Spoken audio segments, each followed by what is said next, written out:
안녕하십니까. CNGTV 조영식입니다. 오늘은 좀 흥미롭게 이제 유명한 두 분을 모셨습니다. 그래서 오늘 굉장히 많은 질문도 많이 해주시고 또 정부의 정책도 많이 알고 또 이제 또 요새 뭐 MES 또 말이 많은데 한번 또 정확한 전문가가 설명하는 것을 한번 듣겠습니다.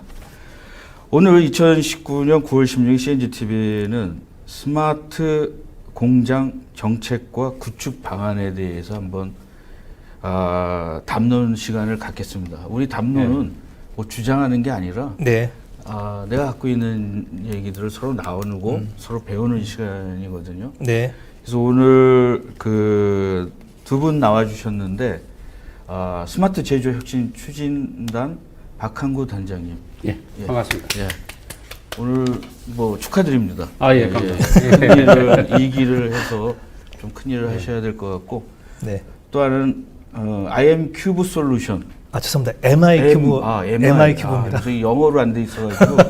죄송합니다. 장현세 상무님. 안녕하세요. 장현세입니다. 반갑습니다. 오늘 두 분 나와주셨는데 오늘 재미있게 이제 우선 이제 자료를 보고 얘기하기 전에 두 분이 처음에 한번 자기 소개를 좀 해주시죠.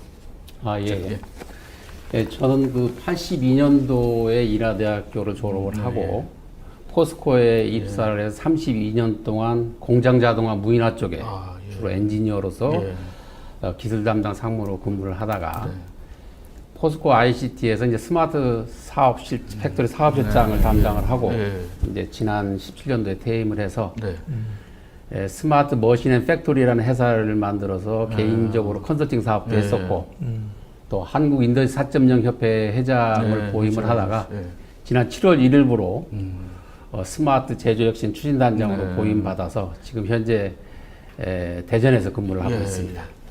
사실은 2기지요. 2기 때는 이제 박진호 단장님께서 하셨고 이제는 더 힘들지 않을까요? 기대감이 이제 뭐 처음에는 뭐 준비 기간이니까 그렇죠. 봐줬는데 이제 뭐 결과를 내놓으라 이런 지금 제일 중요한 게 이제 스마트 공장을 구축하면서 실제적으로 중소기업 사장님들이 만족해하는 정부의 자금을 잘 활용하냐가 제일 중요하기 때문에 처음에는 좀 이제 실습이랄까? 우리 스마트 공장을 하는데 이런 방향도 해보고 저런 방향도 했지만 지금은 이제 14년부터 시작해가지고 꽤 시간이 지나서 이제 앞으로 정진을 하는데 어떻게 하면 더 제조 경쟁력을 가질 수 있게끔 이끌어가느냐가 더 중요한 것 같습니다. 제가 저희 박 단장님 알고 지낸 지가 한 20년 가까이 됐는데요. 아주 오래된 인연입니다. 그때부터 단장님의 특징이 추진력, 통찰력 이걸로는 뭐 타이추정 불과하시는 분이라 잘 하시리라 생각합니다. 이제는 뭐 체감을 많이 할 수 있겠네요, 이제. 그렇죠. 그다음에 우리 장상무님은 제 주위에는 장치성을 가지는 사람이 상무가 되게 많더라고요. 그런가요? 그래서 장상무님은 MES 솔루션 회사입니까, 이 회사가? 저희는 정확히 말하면 이제 스마트 팩토리 회사고요. 스마트 팩토리를 만드는 구성하는 주축이 되는 솔루션이 MES가 그 중에 하나입니다. 이제 이 스마트 팩토리가 되려면 보통 이제 스마트라고 이야기하는데 세 가지가 들어가는데 하나가 인터커넥티드, 그러니까 뭔가 다 연결해 주는 거예요. 그다음에 두 번째가 인스트루멘티드, 그거를 계기를 붙이고 뭐 센서를 붙이고 이렇게 해서 이제 인스트루멘트가 되고요. 세 번째가 인텔리전트거든요. 이런 걸 통해서 스마트 싱스 또는 스마트 팩토리가 만들어지는데 MES는 그렇게 스마트화 돼 있는 것들을 이용해서 제조 현장을 실행을 시키고 그런 것들을 통제해주는 종합적인 시스템이라고 보시면 될 것 같고요. 그러다 보니까 MES의 카테고리가 되게 광범위합니다. 어떤 분들은 좀 협의로는 설비를 통제해주는 거를 MES라고 보는 분도 있으시고요. 조금 더 올라가면 그 설비 위에 레시피가 올라가서 어떤 공정에 어떤 재료를 넣어서 어떻게 작업한다까지가 MES라고 보는 분도 있으시고 되게 좀 광범위합니다. 근데 지금 이 얘기를 와이프한테 얘기해 본 적이 있으세요? 저희 와이프한테 제가 어저께도 얘기했습니다. 아니, 우리가 뭐 저는 이제 PM을 주로 많이 했는데 우리 그 많은 전문가들이 자기 와이프한테 당신 뭐 합니까? 그러면 내가 뭐 어떻게 설명을 해야지 하고 평생 설명을 네. 네. 그래도 약간 좀 스마트 팩토리 좀 난 것 같아요. 똑똑한 공장이야. 딱 이러면 뭐 되는 거 아닙니까? 그렇지. 그럼 조금 아까 말씀하셨는데 또 스마트 팩토리라는 게 진화하는 거 아니겠어요? 네, 맞습니다. 지금 보면 엄청 진화했는데 네, 진화하죠. 이제 본 게임은 앞으로 안 왔다고 좀 하는 사람들도 있어요. 4차 산업혁명이 지금 네. 막 시작이니까 뭐 더 이상한 것들이 많이 나올 수도 있다. 네, 네. 그래서 오늘 이제 우리 그 단장님과 한번 좀 얘기를 해보겠는데 제조의 혁신을 더하다. 굉장히 좀 멋있는 말인 것 같아요. 제조의 결국 스마트 팩토리라는 거의 목적은 스마트 팩토리를 만드는 게 아니라 혁신을 해서 그렇죠. 기업이 이윤이 나고 더 네. 경쟁력이 생기는 거지 않습니까? 네. 예, 그래서 이제 그 오늘 단장님이 딱 그 지금 한 몇 개월 되셨죠? 이제 7월 1일부니까 예, 이제 예. 3개월째 2개월 반 정도 지났죠. 이때가 한임은 적이 아닙니까? 좀 좋을 때 좀 어려운 거 많이 안 시키지 않나요? 결국은 이제 제가 보잉을 맡아서 하는 게 사실 두 가지입니다. 하나는 이제 2022년도까지 우리나라 중소기업을 스마트 공장 1단계에서부터 5단계까지 있는데 거기에 이제 3만 개 정도를 구축하는 쪽에 타겟이 있고 또 하나는 그 돈을 가지고 어떻게 중소기업이 제조 경쟁력을 높여서 실제적으로 중소기업에 야 진짜 우리 정부 지원 잘 받아서 진짜 효과가 좋았고 제조 경쟁력이 좋았다 이런 이야기를 들을 수 있게 하는 것이 저의 큰 KPI 중에 하나입니다. 근데 사실은 그 모든 회사 공장들이 요구사항이 다 다르지 않습니까? 그렇습니다. 어떤 회사는 좀 생산 중심의 공장도 있을 테고 어떤 회사는 엔지니어링을 더 많이 하는 회사도 있을 테고 정확히 맞는 말씀입니다. 그런 것들을 잘 분리하고 이렇게 하기가 쉽지가 않은데 사실은 굉장히 어려운 일 중에 하나인 것 같아요. 그래서 저희도 그 MES라고 총칭이 되어 있는 것들을 할 때 제일 어려운 게 지금 박사님 말씀하신 것처럼 제조 현장이 공정이 다르고 재료가 다르고 레시피 다르다 보니까 그런 것들에 있어서의 MES라는 시스템도 주안점이 다르거든요.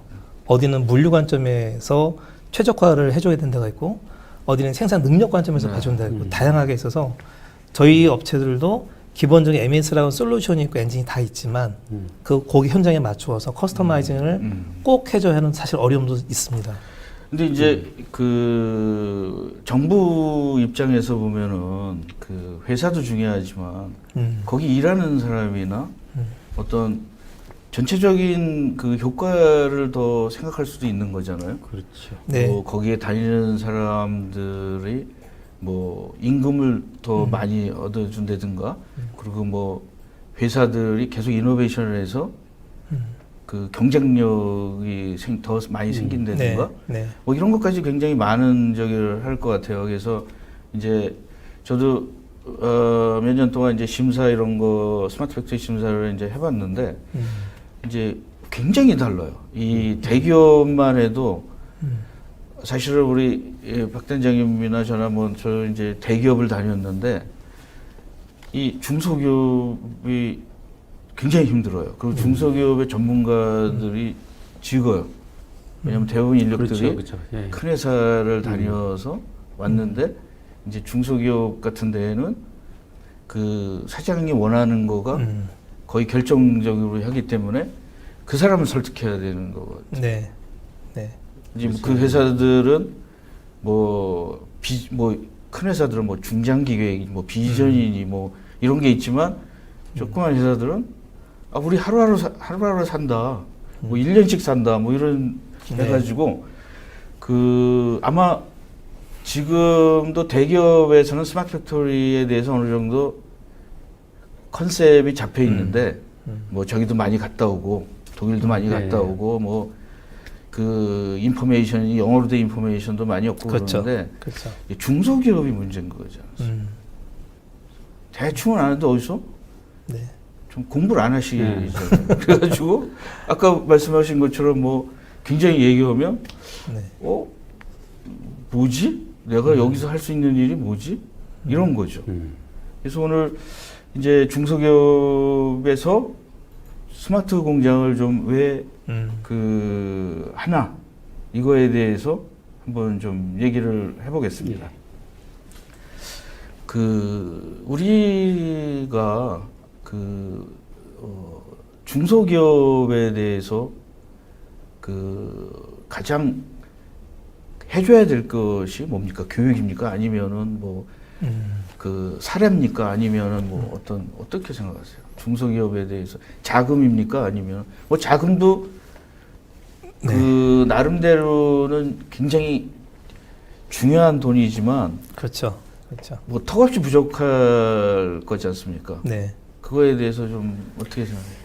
우리나라 중소기업들은 영세하고 전문 인력이 좀 부족하죠. 없죠. 대부분 그래서 이제 5인에서 한 30인 이상이 대부분이 많은 기업들을 차지를 하고 있는데 사실 스마트 공장이라고 그러면 그건 하나의 수단이고 수단이죠. 그죠? 스마트 공장을 통해서 제조 경쟁력을 가지고 시장에서 매출을 올려서 이익이 많이 나면 그 이익금을 직원한테 많은 월급을 주고 직원은 좀 여유롭게 생활을 하면서 이제 삶의 질을 향상시키는 그렇죠. 게 이제 궁극적인 목표죠. 그게 이제 4차 산업혁명의 또 목표이기도 목표죠. 하고. 근데 이제 대부분의 우리나라의 중소기업들은 이제 수작업으로 이루어지는 부분이 많이 있습니다. 그래서 이런 단순 반복적인 작업을 어떻게 자동화하고 스마트화해서 좀 사람이 지식근로자로서 단순 근로자가 지식근로자로서 역할을 해주도록 해주는 것이 가장 중요한데 이 하나의 제품을 생산하기 위해서 지금 10명이 작업을 하고 있어요. 그래서 자동화를 해서 5명이 작업을 했다. 그럼 5명을 밖으로 내보내면 안 되고 그렇죠. 이 5명이 이 회사의 모든 자원과 프로세스와 그 문화를 알기 때문에 이 5명이 이 인력 인력이라고 보지 말고 이 사람들 투자 인력으로 봐서 이 사람들로 하여금 우리 회사가 지속 성장을 하기 위해서 지금 현재 자동으로 생산하고 있는 데서 원가를 더 절감할 수 있는지 또 어떤 새로운 아이디어를 넣어서 또 새로운 제품에 또 융합 기술로 만들 수 있을지 또 새로운 시장을 또 개척할 수 있을지 이런 부분들을 활용하는 그래서 회사가 좀 단순 비용 절감이라기보다는 그 생산 현장에서 일하는 단순 근로자가 지식 근로자로 바뀌면서 그 지식 근로자가 내가 우리 회사를 위해서 아이디어를 개발하고 시장을 개척하는 쪽으로 도전하는 그런 그 잡 트랜스퍼레이션 교육이 좀 더 필요하지 않을까 하는 생각도 듭니다. 근데 사실은 이게 스마트 공장이거든요. 그렇죠. 원래 스마트 공장이 철학이거든요. 근데 이제 우리가 너무 공장만 보면 너무 자동화하다 보면 사람이 필요 없어지는 거잖아요. 그렇죠, 그 딜레마가 들어가는 거죠. 왜냐하면 그러면은 사람이 덜 고용하면 소비 인력도 덜 적으니까 공장이 더 필요가 없어지는 거고 이런 딜레마가 생기는 거죠.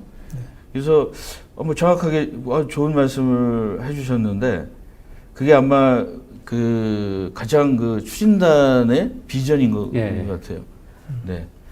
그래서 이제 다음은 우리가 이제 일기에서는 이제 막 사람들에게 야, 이 스마트 공장 이런 거야, 저기를 하는 거야, 막 이런 얘기를 했어요.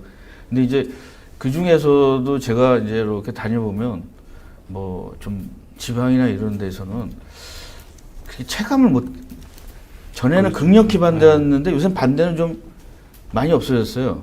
근데 약간 회의하는 거. 그럼 내가 뭘 해야 되는데?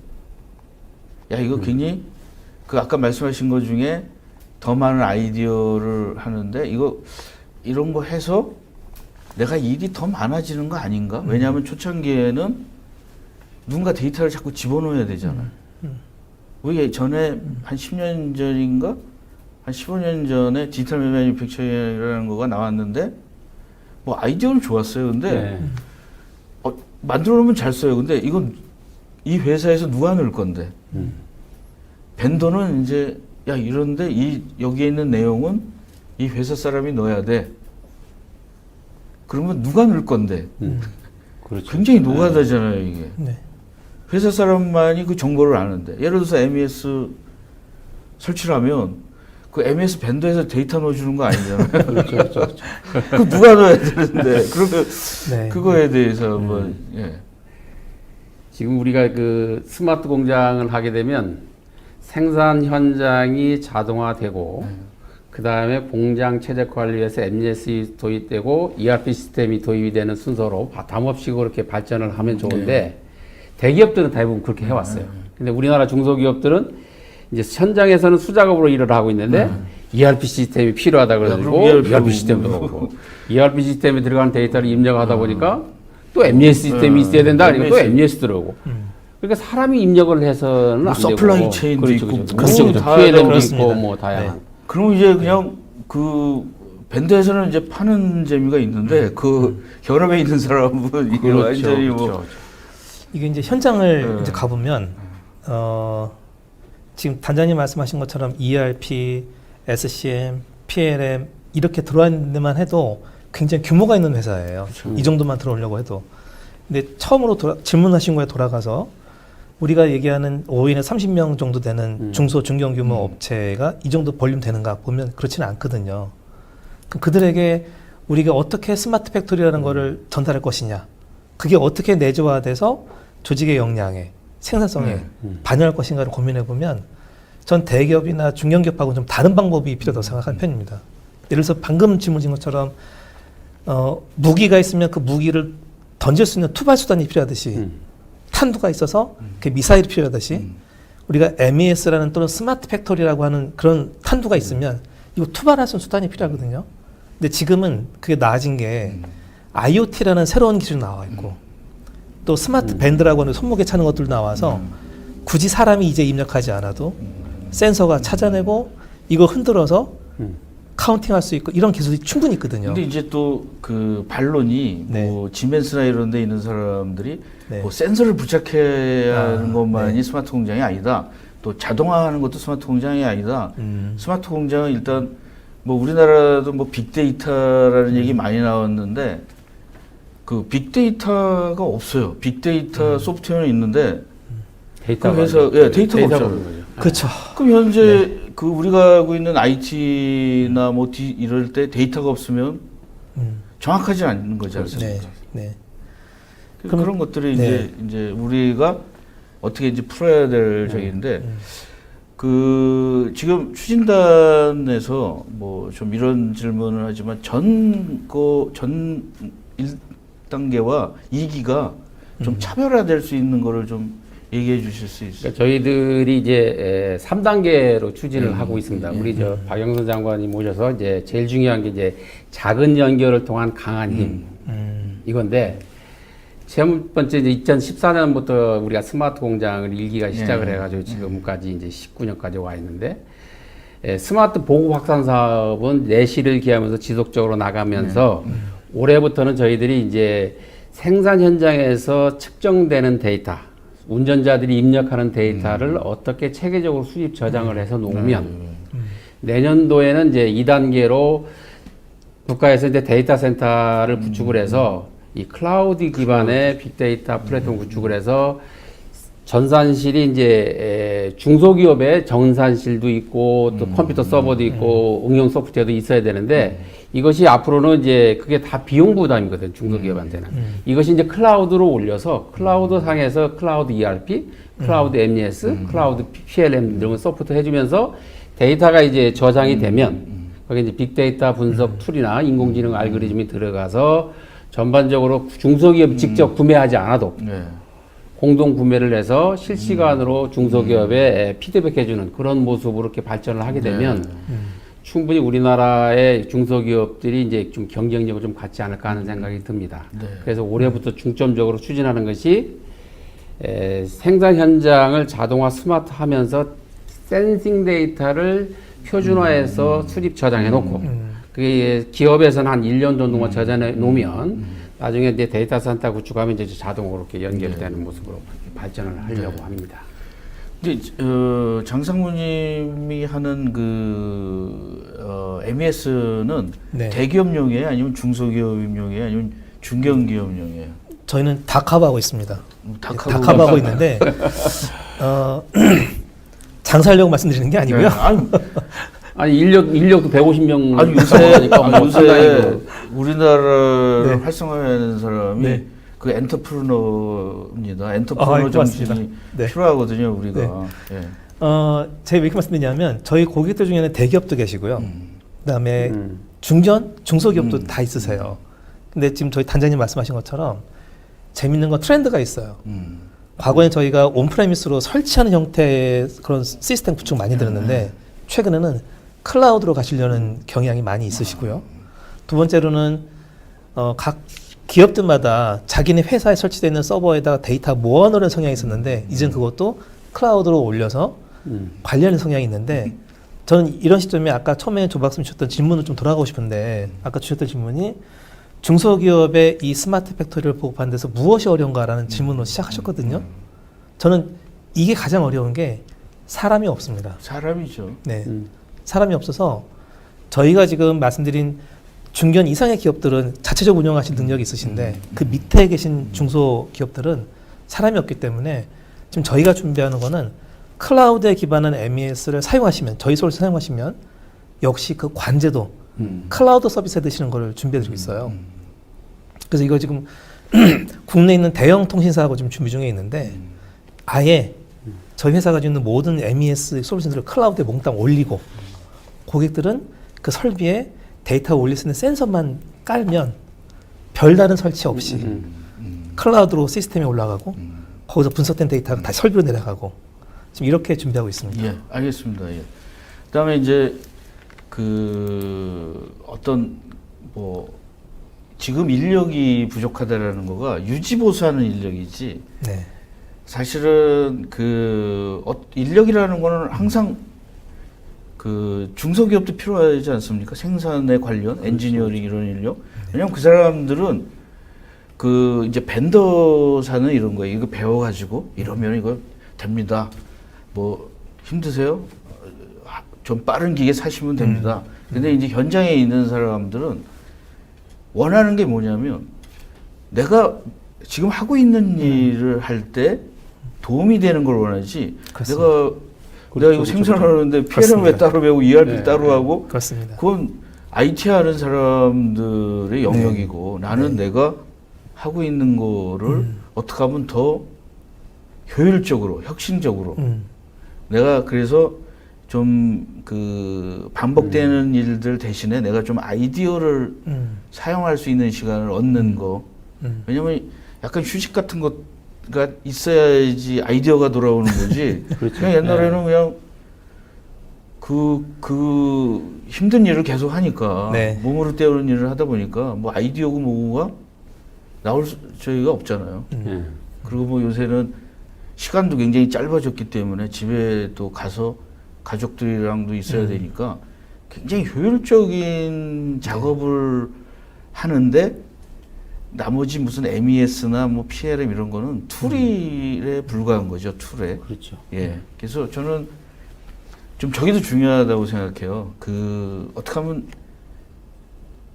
효율적으로 생산을 하는지, 어떻게 하면 뭐 요새 나오는 것처럼 뭐 디자인 싱킹, 뭐 아이디어, 그다음에 새로운 마켓을 찾는 방법, 뭐 이런 것들이 아마 아까 처음 해봤을 때 혁신을 뭐 더한다라는 거가 그렇죠. 그런 것 같아요. 거죠. 예. 맞습니다. 그래서 이제 우리도 결국은 어떤 기업 사업에서 어떤 공장에서 가장 중요한 거는 선진국처럼 그 제품에 대한 전문가가 중요한 거지 않습니까? 그 사람에게 툴을 줘서 그 사람이 더 전문적인 걸 함부로 해서 새로운 혁신을 만드는 건데, 그래서 이제 저희가 듣기는 이제 추진단은 무슨 이런 인프라나 뭐 이런 걸 했는데 또 어떤 지도해 주는 사람이랄까, 멘토라든가 이런 분야는 어떻게 있으십니까? 저희 추진단에서는 이제 현재 인원이 한 34명이 업무를 하고 있고 그 스마트 보급 확산을 위한 기준 수립하고 정책을 실행하는 쪽에 중기부에서 이제 정책이 나오고 저희들이 이제 주로 실행을 하고 있는데 19개 TP가 지역별로 되어 있습니다. 그쪽 인력하고 이제 협업을 해서 우리가 원하는 중소기업의 3만 개의 스마트 공장을 보급 확산을 하기 위해서 각 지역별로 우리 이야기한 베이비 부머 세대라고 하는 54년생부터 64년생들이 우리나라 산업의 여건을 이뤄갔던 현장 경험자들이거든. 그분들이 한 450명 정도 저희들이 전문 인력을 가지고 있습니다. 그분들이 생산 현장에 가서 진단을 하고 현재 수준이 요 정도 우리 스마트 공장의 1레벨 수준인데 2레벨로 수준을 하기 위해서는 이러이러한 과제를 수행을 해서 이 공급 기업들하고 같이 하면 이 정도 돈이 투자되고 ROI가 이 정도 나옵니다.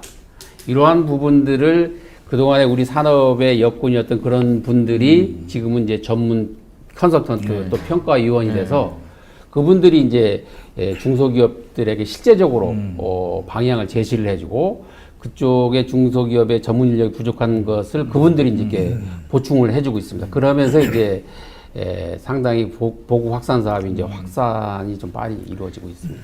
근데 이제 지나오다 보면은 이제 저는 이제 스마트 팩토리를 이제 처음에 한 뭐 몇 년 전에 이제 4차 산업혁명 책을 그 한박사랑 같이 쓰면서 그 이렇게 보면은 요즘에 보면은 각 나라가 스마트 팩토리나 인더스트리얼 4.0에 하는 전략이 이제는 다 달라졌어요. 옛날에는 이제 아이디어는 그쪽에서 냈지만 뭐 중국, 일본, 뭐 일본은 로봇을 중심으로 하고 뭐 약간 다들 이제 자기의 길이 이제 막 좀 확실해졌어요. 몇 년 지나니까.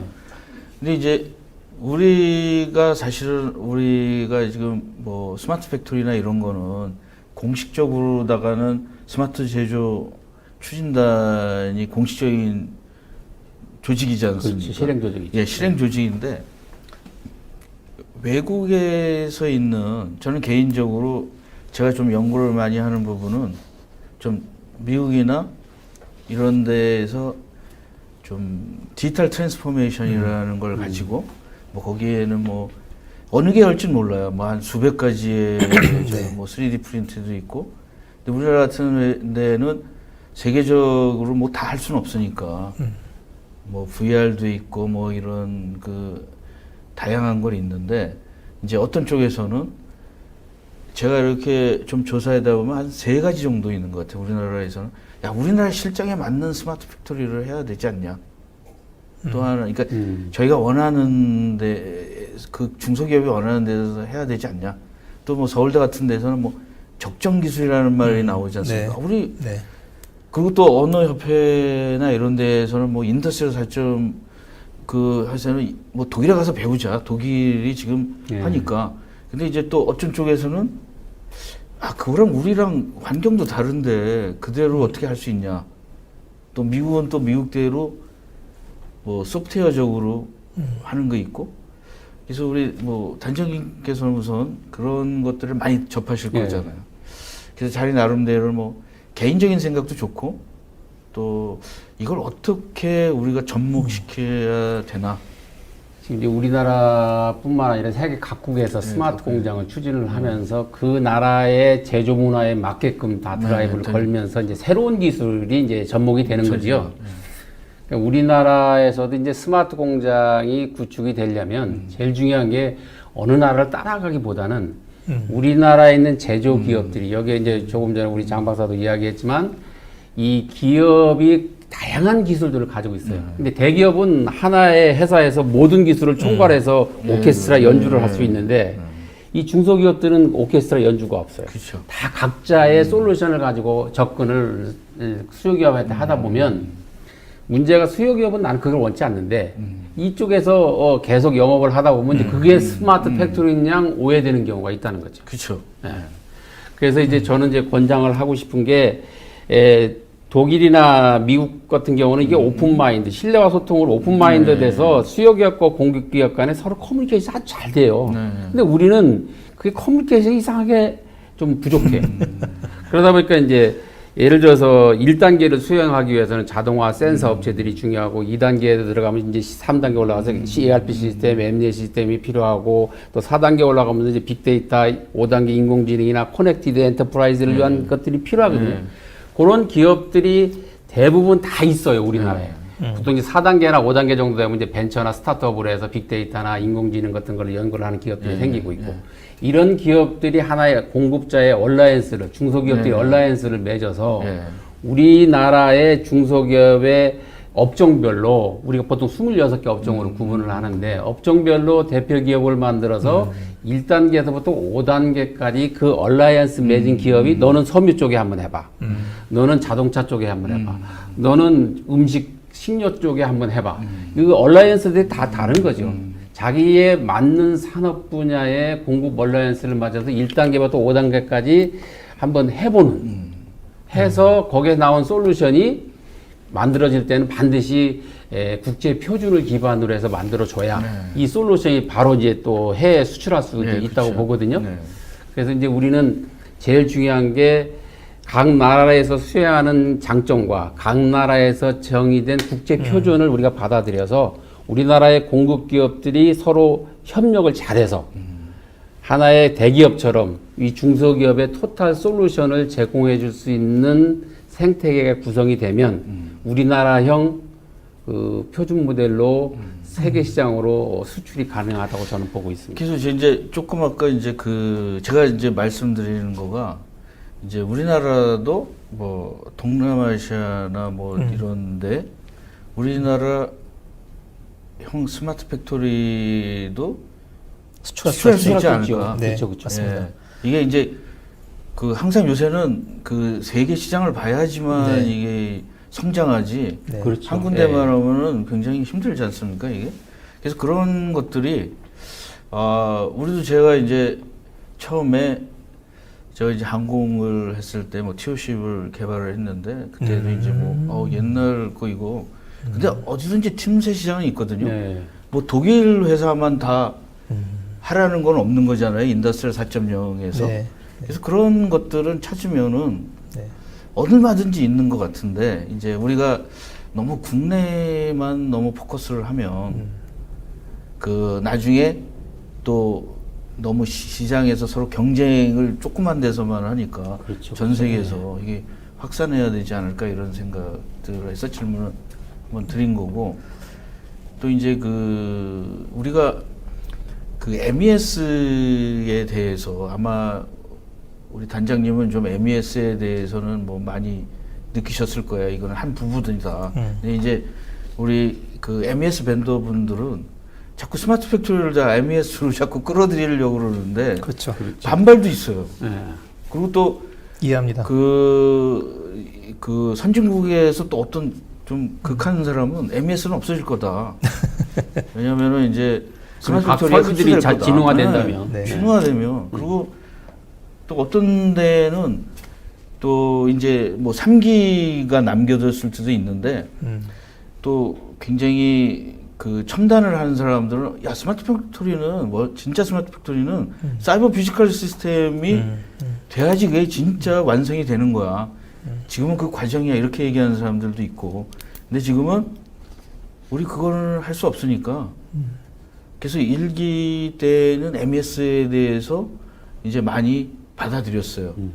근데 이제 좀 2기부터는 약간 디지털 트랜스포메이션이라는 거를 차원에서 좀 가야 되지 않을까 이런 생각들을 그래서 이제 만약에 클라우드나 이런 환경으로 가신다면은 뭐 자체에서 데이터 센터를 구축하는 거죠. 네. 데이터 센터를 구축해서 지금 현재 기초 단계 레벨 1이나 레벨 2 단계에서는 이제 데이터 센서를 도입을 해서 자동화하고 이제 최적화하는 단계라고 하면 거기에 이제 부착된 센서들이 어떻게 체계적으로 수집 저장을 해서 놓으면 이 놈을 가지고 이제 국가가 제공하는 데이터 센터로 다 송신을 하게 되는 거죠. 송신하게 되면 실제적으로 중소기업의 전산실에서 있는 것과 똑같이 클라우드 환경에서 활용을 하게 되면 우리 중소기업들은 그만큼의 이제 비용을 많이 들일 필요도 없고 데이터의 가치를 또 창출할 수 있는 거죠. 근데 이제 대부분이 우리나라 중소기업 사장님들이 이제 데이터를 클라우드로 올리면 보안이 되겠어? 해가지고 사실 불안하게 하는 게 많거든요. 근데 이제 그게 이제 분식시켜야 되는데 실제적으로 제일 안전한 게 클라우드. 그럽니다, 사실은. 그게 클라우드예요. 왜냐하면 자기가 갖고 있는 게 더 빨리 잘 뚫리거든요. 그렇지. 그래서 저는 네 가지로 딱 보고 있어요. 클라우드 올리게 되면 기존에 있는 전산실, 자기 온프레미스로 갖고 있는 전산실과 똑같이 보안은 유지가 된다. 방어벽이 강화돼 유지가 되고. 그러면 이제 기밀 데이터를 활용을 클라우드에 올려서 중소기업이 활용하면 되고. 또 하나는 이제 중소기업 간에 서로 수직 계열상의 정보를 공유해서 재고 재료화를 하고 생산성을 높일 수 있는 가치를 창출할 수 있는 일이 있으니까 그런 경우는 또 사장님 승인하에 정보를 공유하고. 또 하나는 이제 생산 현장의 모터나 드라이버나 또 펌프나 뭐 이런 것들에 대해서 원 메이커에서 공구한 메이커에서 원격으로 메인터넌스를 해주는 또 그런 기술은 기업의 노하우 관계없거든요. 이런 기술은 이제 메이커에 제공을 해서 메이커에서 자기가 납품한 설비에 대해서 원격으로 정비 체제를 유지해주고 또 이제 마지막 하나가 이제 우리 중소기업에서 데이터 센터 많이 가져다 놨어. 근데 활용을 하다 보니까 아직 가치가 좀 적어. 그 데이터를 우리 이제 인공지능이나 빅데이터를 연구하시는 연구소나 대학 교수님들은 데이터가 없어서 사실 이 솔루션 개발하는데 어렵거든요. 그분들한테 그 데이터를 비밀 협약을 서로 맺어서 그 데이터를 좀 팔라는 거지. 유료화해서 데이터의 가치를 더 높여주는 쪽으로 가는 것이 어떨까. 그래서 이제 네 가지 방식으로 우리가 이제 클라우드 빅데이터 플랫폼 구축해서 활용을 하게 되면 실제적으로 우리나라 중소기업의 큰 비용 절감 효과와 이 데이터의 가치를 창출해주는 그런 모습이 될 거라고 보고 있습니다. 뭐 현업에 있으셔가지고 이제 정확하게 그거를 아시는데 저도 이제 그 2008년에 지멘스에이터 나오면서 이제 클라우드가 그때 유행을 해서 클라우드 PLM을 만들었어요. 근데 그때 그 이 엔지니어들이 제일 약점이 자기 생각만 이렇게 펼치는 거죠. 그래서 그 문화적인 거나 이런 거가 이제 클라우드가 제일 조금 아까 나오신 것처럼 왜 내 데이터를 남에게 하냐. 근데 이제 지금도 한 80-90% 정도는 부식이 된 것 같아요. 이제는 이제 왜냐하면 그 개인이 갖고 있다가 저기 더 취약하거든요. 랜섬웨어 같은 거에 오면 굉장히 그 중소기업이 지금 제일 취약한 게 그 부분이거든요. 얘기를 안 해서 그렇지. 뭐 캐드 데이터 이런 것들을 다 하면 몇 년께 그냥 다. 그렇죠. 그래서 그런 게 클라우드가 훨씬 더 안전하다라는 걸 갖다가 이제 자꾸 그 설득을 시켜야 되는데 이제 자기가 그 옛날 관념이 있어가지고. 근데 여기 보면은 이제 데이터 센터도 뭐 두세 개 굉장히 많이 분산을 시키는 건가요? 이제 그런 좀 더 연구를 해봐야 되는데 각 산단별로 설치하는 게 좋은지 실제적으로는 우리나라 5G 경우는 모르지만 일반적으로 통신은 부산에서 광주로 보내려도 부산에서 서울 갔다가 광주로 내려가는 거기 때문에 데이터의 빅데이터를 송신하려고 그러면 이제 VPN으로 해서 이제 그 사설망을 좀 써야 되고 그럼 이제 비용 부담도 있고 한데 그런 부분들을 실제적으로 각 지역별로 설치를 할 방안도 있지만 어떻게 보면 온라인 쓰는데 또 백업으로 쓰는데 또 가용성을 높이기 위해서 또 하나를 두고 한 3개 정도를 둬서 운영을 해도 우리나라에서 한 3만 개가 구축된다면 한 25% 정도 된 7,500개 정도는 우리가 데이터 센터에 올려서 활용할 수 있는 그런 인프라들이 구축이 되거든요. 그렇게 되면 당분간은 그렇게 뭐 전국적으로 확산을 안 해도 작게 시작을 해서 실효성이 검증되면서 단계적으로 확산하는 모습으로 가는 게 어떨까 하는 생각이 듭니다. 예, 오늘 굉장히 많은 저기를 했었는데 이제 제가 단장님한테 하나 좀 하나 조언을 드린다면 우리 이 방송 바로 전에 오픈 이노베이션이라는 협회에 있는 분이 나와서 오픈 이노베이션에 대해서 방송을 했어요. 근데 이제 제가 이렇게 여러 산업을 보면 제조업이 굉장히 좀 보수적이잖아요. 다른 데에 비해서 굉장히. 근데 이제 오픈 이노베이션이라는 협회에서 뭐냐면 아까 말씀하신 것 중에 모든 조그만 회사들이 다 기술을 자기가 갖고 있을 수도 없고 그리고 뭐 필립스라는 큰 회사도 사내 벤처를 만들었는데 아이디어가 좀 뭐라 그럴까 침체돼 있고 아마 뭐 대형 회사들은 뭐 인바운딩 오픈 이노베이션이라 해서 외부 내부 일을 하는데 중소기업끼리 모여서 서로 협업을 하는 거예요.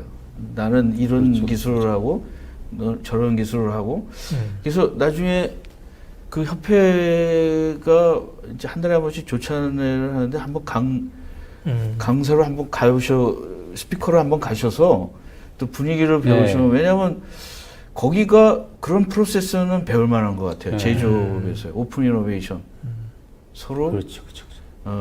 나는 정보가 있고 어떤 회사는 AI만 있고 어떤 회사는 뭐 빅데이터만 있는데 어떤 회사는 이게 서로 해가지고 그걸 이제 협회에서 개런티도 하고 뭐 촉진도 하고 촉진도 하고 네. 아나운스도 하는 거예요 외부에다가. 네. 왜냐하면 오픈 이노베이션이 중요한 게 뭐냐면 서로 공개적으로 우리는 뭘 한다라고 해야지 그렇죠. 약속을 지키는 네, 거잖아요. 맞아요. 그래서 그런 거가 우리 이런 추진단에서 서로 교류가 있으면 좋지 않을까 이런 생각. 알겠습니다. 좋은 의견이십니다. 그래서 한번 생각을 해봤습니다. 그다음에 이제 뭐 굉장히 많은 저기를 해주는데 이제 자료 요거는 뭐 하시고 그다음에 이제 우리 또 상품에 대해서 자료가 지금 두 번째는 제조업의 테크니컬 트렌드를 먼저 하겠습니다. 두 번째부터 하시겠어요? 네. 시간이 많이 네, 짧을 것 같아서. 요거죠? 네, 맞습니다. 제가 이거를 다 설명드릴 수는 없을 것 같고요. 네, 핵심만 좀 설명드리겠는데 압축해서 좀 말씀을 드리면 우선은 방금 전에 두 분이 말씀하신 것처럼 저희 회사도 클라우드에 기반한 MES 스마트 팩토리로 이제 가고 있어요. 근데 어려움이 뭐가 있냐면 첫 번째 데이터에 대한 공유에 대한 두려움 굉장히 강하게 있습니다. 그렇죠. 왜냐하면 그 데이터가 결국은 우리 회사의 레시피고 그렇죠. 그 레시피가 우리 회사의 경쟁력이기 때문에 이걸 오픈하는 것에 대해서 되게들 두려움이 있으세요. 그다음에 두 번째 저희도 그 대기업들을 대상으로 지금 CPS를 하고 있습니다. 프로젝트를. 그래서 오프라인에 있는 공장 설비를 다 가상세계에 올려서 물류 최적화라는 관점을 하고 있는데 어려운 게 이 데이터를 어떻게 꺼내가서 올릴 것이냐가 제일 큰 고민이에요. 그거를 시뮬레이션 모사 만들어주는 거 어렵지가 않은데 그럼 설비 있는 데이터를 실제로 뭐 어딘가에 쌓고 이거를 가공을 해서 예측을 할 수 있어야 되는데 그럼 클라우드에 올리든 어디에 올리든 해야 되는데 이 데이터를 어떻게 공유할 것인가 가장 큰 고민입니다. 그다음에 세 번째로는 이제 많은 분들이 염려하시는 것 중 하나가 뭐냐면 이게 클라우드에 올라가면 보안이 뚫리지 않을까라는 걱정을 제일 많이 하시는데 두 분 말씀하셨지만 저는 정반대로 클라우드가 가장 안전한 플랫폼 생각하거든요. 마치 우리가 블록체인이 오픈됐으면 될수록 안전하듯이 이 클라우드 올라가면 좀 안전하다고 생각하는 편이에요. 실제로 국내 한 중요한 어떤 제조업체가 아까 말씀하신 랜섬웨어에 감염이 돼서 설비가 서 있습니다. 지금 이 현상이 한 3주, 4주쯤 됐는데 사실 CIA도 클라우드를 쓰지 않습니까? 아마존 클라우드를 쓰기 때문에 그 데이터를 어떻게 그 프로페셔널하게 하는 사람들이 더 안전하다라는 걸 좀 아셔야 될 것 같아요. 그렇죠. 그래서 그런 관점에서 지금 첫 번째 보셨던 그런 그 테크니컬 트렌드가 뭐 스마트 팩토리 오토메이션도 있고 클라우드 있고 한다는 건 좀 이렇게 같이 눈여겨보면 좋겠고요. 그다음에 두 번째는 이제 좀 살펴보면 제조업들이 이제 점점 디지털화되고 있습니다. 아까 조 박사님 정확히 지적하셨는데 옛날에 스마트 팩토리라는 그 관념에 가로붙여서 거기에 집중했다고 한다면 이제 그게 아니고 새롭게 나오고 있는 모바일, 뭐 AI, IoT 이런 새로운 디지털 기술들이 들어오면서 이 스마트 팩토리 그 자체가 문제가 아니고 이 웨이브 안에 디지털이라는 웨이브 안에 태워야겠다는 생각들을 많이 갖고 계세요. 그러다 보니까 지금 자료에 보시는 것처럼 GE 같은 대형 제조업체도 프레딕스라고 하는 플랫폼을 만들어서 그 안에 IT와 제가 여태까지 말씀드린 MES 이런 거 IT와 그 회사가 가지고 있는 오퍼레이션의 테크놀로지를 묶으려고 하는 이런 IT, OT가 결합되어 있는 플랫폼 이게 또 하나의 중요한 디지털의 트렌드입니다. 그런 과정에서 지금 자료에 보시는 것처럼 이거를 CPS로 올리고 축적된 데이터를 AI를 이용해서 예측을 하려고 하고 이런 경향들이 아주 짙어진다는 거죠. 그래서 다음 장 넘겨보시면 앞에 장에 제가 G의 프레딕스를 설명드렸다면 요는 이제 그 지멘스의 마인드스피어인데 앞에 거하고 뒤에 공통점이 뭐냐면 커넥티비티입니다. 근데 잠깐요. 네. 그 왜 남의 회사 그렇게 열심히 공부하십니까? 네. 이게 우리 저기 맞습니다. 남의 회사 겁니다. 네, 아니 근데 네. 우리 여기에 뭐 G도 나오고 뭐 네. 지멘스 사람도 나와서 얘기해요. 근데 네. 그 사람들은 이런 거죠. 이거 사실은 굉장히 이제 팔기 힘든 거예요, 사실은. 네. 팔기 힘들죠. 지금 네. 크라우드에서 돈 버는 친구들은 아마존이랑 제가 볼 때는 이제 아주 마이크로소프트 아주하고 네. 걔네들은 심플하잖아요, 그냥. 네. 근데 네. 좀 저는 G도 지금 너무 복잡하게 만들어가지고 지금 그렇죠. 휘청휘청하잖아요. 그리고 그렇죠. 이제 마인드스피어도 며칠 전에 어렵습니다. 서버를 한국에다 뭐 설치하느니 마느니 다 하는데 네, 어렵습니다. 여기 우리 보시는 분들 많이 알아요. 여기 다 지멘스 사람도 네. 보고 G도 보고 다 사람 다 보고 있거든요. 네. 그래서 이게 이제 뭐 처음 보시는 사람들은 이런 자료 좋아요. 근데 이제 네. 그 제가 질문해 드린 거는 가장 그 지금 강력하게 추진할 수 있는 거 한두 개. 네. 딱. 네. 제가 지금 이런 자료를 설명드리는 바로 그 이유가 지금 질문이 바로 그 이유인데 아까 제 단장님하고 말씀하실 때 맨 마지막 질문이 뭐였냐면 우리 한국형 스마트 팩토리의 방향성은 무엇이냐는 질문을 주셨습니다. 저는 제가 이런 사례를 설명드리긴 하지만 지금 조 박사님 말씀하신 것 같이 이 사례와 똑같은 시스템 만드는 건 한국에서는 무척 어렵고 전 불가능하다고 생각하고 있습니다. 돈과 뭐 시간과 뭐 이런 걸 주면 하겠죠. 갈 수 있겠죠. 그리고 시장도 쉽지 않고 왜냐면 그렇습니다. 걔네들 전 세계 시장이고 우리는 그렇죠. 이게 뭐 시장이 어려운 거죠, 사실은. 그렇습니다. 테크놀로지보다도. 그렇다면 우리는 어디에 선택과 집중할 것이냐의 그 문제가 나오는데 제가 첫 번째 제안하고 싶은 큰 방향 하나는 커넥티비티입니다. 설비와 설비를 이어주고 사람과 설비를 이어주고 사람과 사람과 이어주기 시작하면 이렇게 마인드스피어나 프레딕스가처럼 거대한 플랫폼이 아니어도 단기간 내에 이 스마트 팩토리의 효과를 충분히 낼 수 있거든요. 왜냐하면 한 사람이 가지고 있는 나얼리지, 우리가 포스코에서 말씀하시는 암묵지라는 거를 형식지화해서 그 시스템으로 녹아들고 이 시스템에 있는 데이터나 지식이 다른 사람과 공유할 수 있게 되면 아까 우리가 처음 시작했던 것처럼 삶의 질을 향상할 수 있고 그게 뭐 혁신에 전 이바지는 생각하는 편이거든요. 네. 그래서 커넥티비티 해보자 하는 게 첫 번째 제안인 겁니다. 네. 제가 사실은 이제 평생에 이제 한 40년 컴퓨터를 딱 해서 오래 하셨습니다. 해봤는데 네. 요즘에 느끼는 게 제가 저기를 보고 되게 놀랐어요. 유튜브를 보고. 네. 유튜브는 굉장히 필요 없는 지식을 안 하더라고요. 왜냐하면 예를 들어서 우리 옛날 세대들은 이런 거예요. 우리가 이제 뭐 하나를 배우려면 처음부터 뭐 기초서부터 개념부터 막 이러잖아요. 근데 너무 많은 거예요, 지식이 이제는. 그렇죠. 그래서 저는 요즘에 제가 연구하는 거는 필요할 때 필요한 만큼만 얻는 거예요. 왜냐하면 그 지식이 네. 계속 바뀌는 거잖아요. 그렇죠. 우리가 지금 그 역사도 우리가 지난 한 3, 40년 동안 배운 거 있잖아요. 다 변했어요. 지금 그렇죠. 보면은 계속 요새는 빨라가지고 그래서 저는 이제 이런 거 우리가 이제 한국형도 네. 굉장히 그 필요한 데만 왜냐면 중소기업이나 이런 사람들한테 네 스마트 팩토리 하면 이래야 돼. 스마트 팩토리는 뭐 이 나라는 이거에 저거나 그거는 연구하는 사람이 하는 거고 이 사람들이 보는 건 나는 지금 헤어 드라이어를 그 싸게 만든다든가 디자인한다든가 비싼데 뭐 혁신적으로 뭐 그 열을 안 나게 덜 나게 한다든가 뭐 이런 걸 하려면 뭘 해야 돼? 그럴 때 이 줄 수 있는 거 이런 게 우리나라의 어떤 경쟁력이 되지 않을까요? 그렇죠. 예. 왜냐면 그 큰 데 있는 나라들은 뭐 아이디어가 미국 같은 데나 뭐 독일에는 한 200년의 엔지니어링 역사이기 때문에 뭐 거의 있어요, 걔네들이 다. 근데 그거를 우리가 나는 그 적정이라는 말이랑 조금 다른데 난 좀 어댑티브. 왜냐하면 그렇죠, 그렇죠. 예.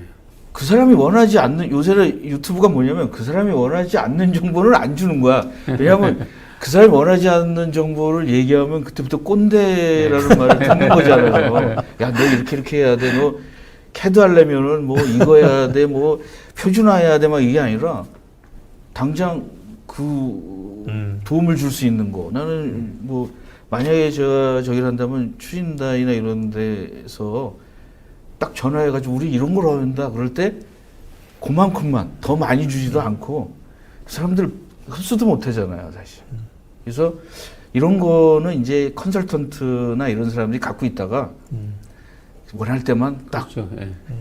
그 주는 거가 난 요새 그 네. 트렌드가 지식 트렌드가 아닐까 좀. 네. 그다음에 이제 디지털 트랜스포메이션 트렌드에 대해서 또 한번 얘기를 해주셔요. 여기 네. 조직, 상품, 테크, 비지 이렇게 뭐. 네. 이제 좀 전에 말씀드렸지만 현재 이 스마트 팩토리 트렌드가 디지털 트랜스포메이션 보통 줄여서 그냥 DT라고 그러는데 네. 그 DT 환경 안에서 이제 변화거든요. 네. 그럼 어떻게 해야 DT를 흡수 수용해서 우리 DNA에 녹일 것이냐 네. 하는 측면을 보시면 제가 4가지로 정리를 한 겁니다. 그 POV 말 그대로 포인트 오브 뷰인데 조직 관점에서 상품 관점에서 테크놀로지 관점에서 조직이 수행하는 비즈니스 관점에서 그 안에서 디지털 기술들을 흡수 수용을 해야 이게 DNA로 녹지 그렇지 않으면 디지털 솔루션만 적용됐거나 디지털 기술만 들어와서 현장 작업자에게 도움이 안 되거나 체감이 안 되면 그 기술이나 서비스는 실패할 확률이 아주 높습니다. 그렇죠. 그 제가 여태까지 경험했던 게 대부분 그렇습니다. 예. 근데 그 서로 아신 지 20년 됐다 그러는데 네. 뭐 파신 거예요? 뭐 저기 저 옛날 고객이셨고요. 고객이세요? 제가 IBM 근무할 때 고객님이셨고. 아니, 네. 그래서 또 이번에 또 뭐 파시고 싶은 거 있으세요? 이제 데이터 센터 뭐 이런 데 우리 나라를 상대로 팔아야 되는 거라 이제 스케일 엄청 클 것 같긴 한데. 네. 저희가 지금 통신사랑 뭘 준비하고 있냐면 지금 단장님 고민하신 거를 똑같이 플랫폼 옹이로 지금 사실 고민 중에 있어요. 그래요? 그래서 조금 더 나아가서 아예 그 공장만의 프라이빗한 클라우드를 만들어주는 거. 딴 데서는 액세스가 안 되고 이 회사만 액세스할 수 있는 클라우드. 그 위에 올라가 있는 MES 뭐 이런 스마트 팩토리 솔루션들. 그래서 외부에서는 공격조차 액세스조차 안 되고 안에 있는 설비만 들어오고 안에 있는 허가된 스마트 디바이스들만 사용할 수 있는 그런 플랫폼. 사실 그걸 준비 중에 있습니다. 근데 이제 저도 이제 좀 요새는 이제 비즈니스를 옛날에 엔지니어였는데 비즈니스 하다 보니까 네. 비즈니스에 관한 서적들을 많이 읽는데 뭐 블루오션이라는 것도 네. 있잖아요. 근데 블루오션보다 요새는 제가 많이 보는 게 그 요리 프랜차이즈 하는 그 누구 있지 않습니까? 백종원. 네. 그 사람이 그 음식 장사를 딱 얘기를 하는데 난 그거를 이제 IT로다가 딱 똑같은 거예요, 이게. 장사라는 거가. 우리가 엔터프르너십이 약한 거예요, 우리 엔지니어들은. 그래서 왜 이 얘기를 하냐면 내가 굉장히 장사가 잘 돼. 그러면 뭐 가격을 높이 부르잖아요. 그럼 경쟁자가 많이 생긴대요. 근데 굉장히 저렴하게 오면 경쟁자가 못 들어온다라는 거죠. 그걸 자기는 몰랐다라는 거예요. 그래서 처음에 자기도 프랜차이즈 할 때, 뭐 하나 했을 때, 이거 회의를 하니까, 이거 한 5,000원에도 쌉니다. 6,000원에도 받아도 돼요. 근데 그러다가 자기가 망했대요. 그 사람도 굉장히 많이 망했어요. 그래서 그 다음에 그 짬뽕일 때는 3,500원으로 6,000원 7,000원도 받을 수 있는데, 그래서 처음에 거기 장사하시는 분들한테 이 사람이 얘기하는 게 처음에 괜찮다고 그래서 가격을 약간 높이 부르면 그렇죠. 손님들이 안 오니까 뭐라 그러나 똑같은 것들이 많이 온대요. 그래서 점점 뺏긴다는 거예요. 그래서 이게 그 블루오션도 중요하지만 그 다른 사람이 못 들어오게 가격으로다가 처음에 딱 시작하는 것도 지금 이거에서 성능은 좋다 이거야. 근데 비쌀 거 아닙니까? 지금 이제 그 말씀하신 현상이 이 스마트 팩토리 시장에도 네. 만연하고 있는데요. 만연이라고 말씀드려야 되는데 왜냐하면 정부에서 지원하는 이 사업이 많이 있다 보니까 표현 죄송합니다만 그 예산을 따먹고자 하는 그 이런 공급업체가 있겠죠, 예. 굉장히 많이 있어요.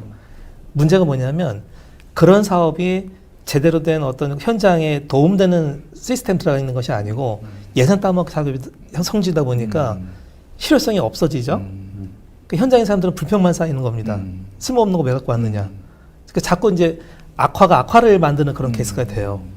그래서 내가 정부 지원 사업으로 뭘 해봤는데 실효성이 없다라고 말씀하시는 사장님이 굉장히 많이 있고, 두 번째로는 그렇게 경쟁에 참여했던 많은 공급업체들이 지금 제살가까운 거 갖고 있거든요, 다들.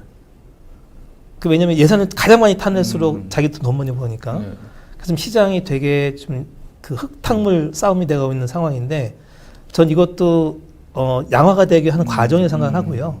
이 안에서 어떤 고객에 대한 견실한 서비스가 이루어지고, 그러면은 네. 거기서 나오셔가지고 이렇게 백의종군을 하셔야 되겠는데요.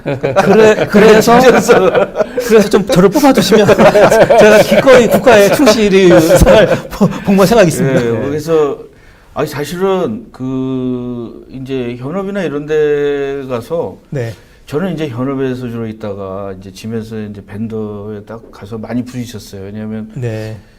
그 어떤 솔루션이 예를 들어서 크라우드를 하는데 네. 벤더에 있는 분들은 아이 크라우드 이거 다 된다. 뭐 5G도 뭐 근데 그 공장에 가면 옛날 컴퓨터부터 있잖아요. 근데 옛날 컴퓨터는 이제 PLM 이런 게 안 되는 거예요. 네. 그러면 이제 벤더가 이런다. 아, 그 지금 뭐 386이나 뭐 이런 거 쓰세요. 새 거 하나 사세요. 그렇지만 그 회사가 그거를 다 최신형으로 그렇죠. 바꾸기는 쉽지 않은 네, 거잖아요. 그렇죠. 근데 그런 거를 벤더에 있는 사람들은 생각을 안 해요. 그럼 당연히 그 소프트웨어 올리면 돼요. 근데 돈이 들어서 그렇지. 근데 이제 현실에 있는 사람들은 돈 쓸 때가 굉장히 많은 그렇습니다. 거죠. 그렇습니다. 그래서 그 사람들은 이제 두 개가 있는 거예요.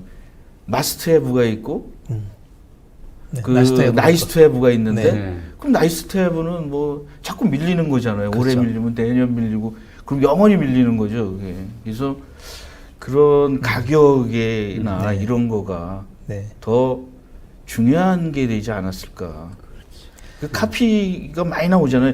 비싸면. 많이 나오죠. 많이 나오죠. 그래서 이제 그거를 하는 방법도 이제 되게, 그리고 이제 그 사실은 제가 MES를 한 대학교에서 그 스마트 팩토리 전에 한 10년 가르쳤어요, MES를. 네. 근데 그냥 MES만 가르쳤어요. 근데 이게 이제 MES 주위에 있는 많은 사람들이 갑자기 MES가 그때는 이제 우리나라 회사들이, 우리나라가 MES를 제가 해봤더니 한 80개 정도 있는 것 같아요. 한 200개도 있는 것 같아요.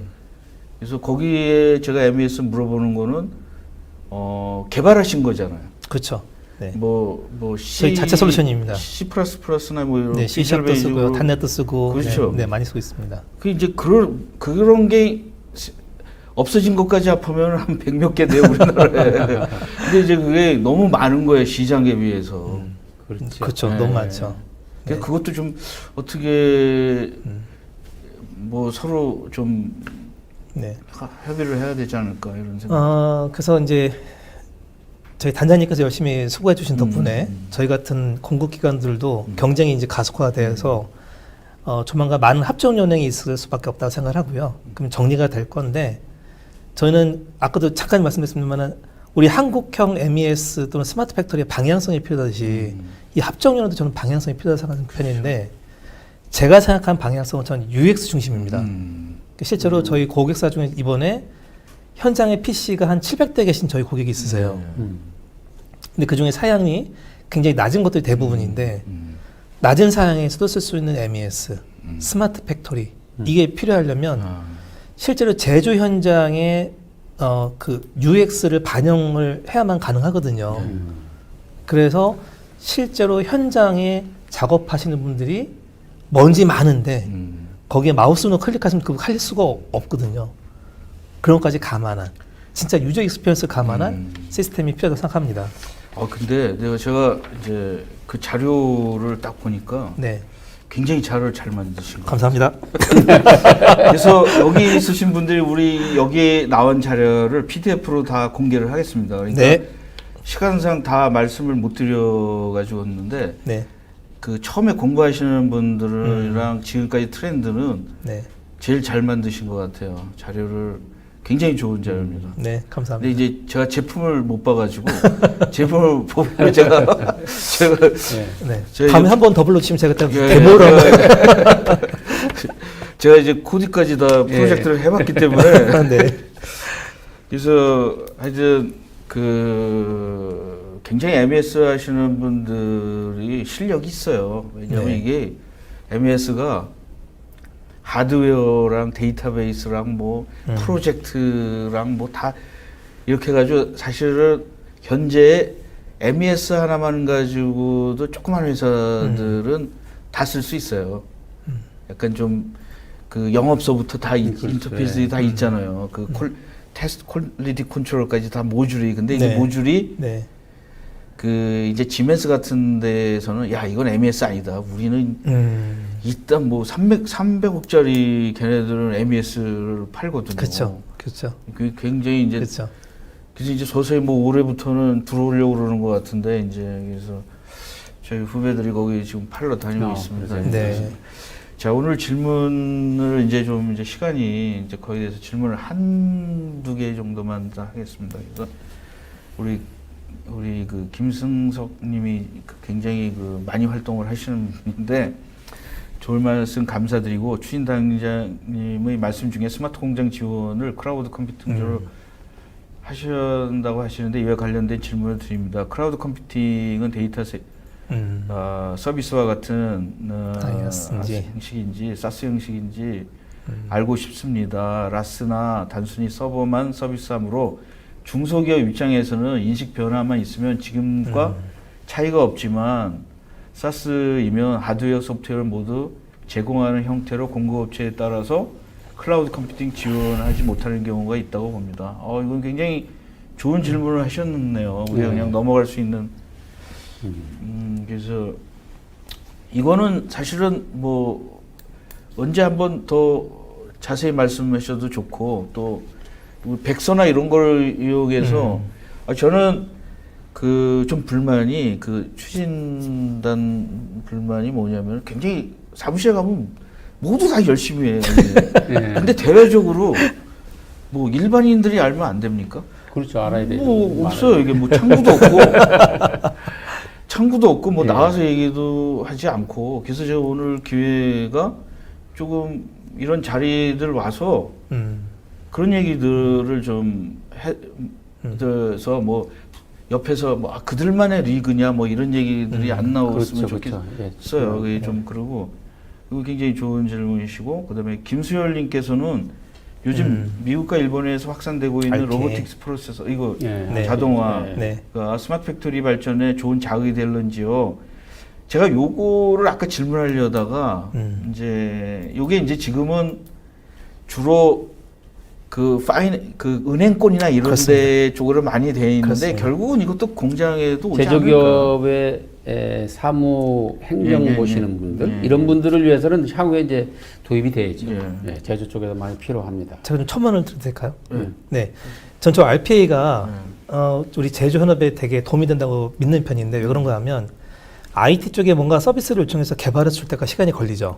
근데 기존에 있는 시스템들을 사용하는 방법을 RPA에 걸어서 봇이 자동으로 그 서비스를 자동으로 수행해주고 결과까지 리턴해준다면 굳이 IT 개발할 필요가 없으니까 그 서비스의 즉시성 개선될 수밖에 없거든요. 저는 필요하다고 생각합니다. 네.